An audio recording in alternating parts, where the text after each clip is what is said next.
ಕಾನೂನು ಪದವಿ ಪಡೆದಿರುವ ಅರ್ಚನಾ ತಿವಾರಿಯವರು ಇಂದೋರ್ನಲ್ಲಿ ನ್ಯಾಯಾಂಗ ಸೇವೆಯ ಪರೀಕ್ಷೆಗೆ ತಯಾರಿ ನಡೆಸುತ್ತಿದ್ದವರು. ನಾಪತ್ತೆಯಾದುದು ಮನೆಯವರ ಮದುವೆಯ ಒತ್ತಡದ ಕಾರಣಕ್ಕೆ ಎಂದು ತಿಳಿದುಬಂದಿದೆ. ನಾಪತ್ತೆಯಾದ 12 ದಿನಗಳ ಬಳಿಕ ಗ್ವಾಲಿಯರ್ನ ಪೊಲೀಸ್ ಕಾನ್ಸ್ಟೇಬಲ್ ಒಬ್ಬ ಆಕೆಯ ಮಾಹಿತಿ ಸಿಕ್ಕಿದೆ ಎಂದಿರುವುದಾಗಿ ಸುದ್ದಿ. ಆತನ ವಿಚಾರಣೆ ಭೋಪಾಲ್ ರೈಲ್ವೆ ಪೊಲೀಸರಿಂದ ಈಗ ನಡೆಯಿತು. ಪೊಲೀಸರು ಹುಡುಕುತ್ತಿರುವುದು ತಿಳಿದ ಅರ್ಚನಾ ತನಗೆ ತಿಳಿದಿರುವ ಪೊಲೀಸ್ ಒಬ್ಬರಿಗೆ ಮಾಹಿತಿ ನೀಡಿದ್ರು. ಅವರ ಮೂಲಕ ಮನೆಯವರ ಮತ್ತು ರೈಲ್ವೆ ಪೊಲೀಸರ ಆತಂಕ ದೂರವಾಗಿದೆ.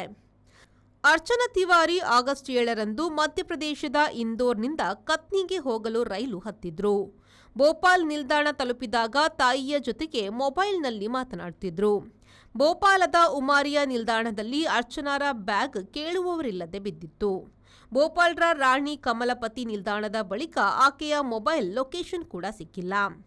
ಅಲ್ಲಿ ಆಫ್ಲೈನ್ಗೆ ಮೊದಲು ಇಟಾರ್ಸಿಗೆ ಇಂಟರ್ನೆಟ್ ಕಾಲ್ ಮಾಡಿದ್ದಂತೆ ಲೆಕ್ಕಾಚಾರ.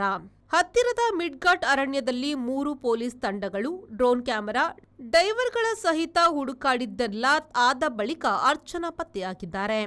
ಅವರು ಪತ್ತೆಯಾದುದು ನೇಪಾಳ ಉತ್ತರ ಪ್ರದೇಶದ ಗಡಿಯಲ್ಲಿ. ಅಲ್ಲಿಂದ ಭೋಪಾಲ್ಗೆ ಬಂದಿದ್ದಾರೆ.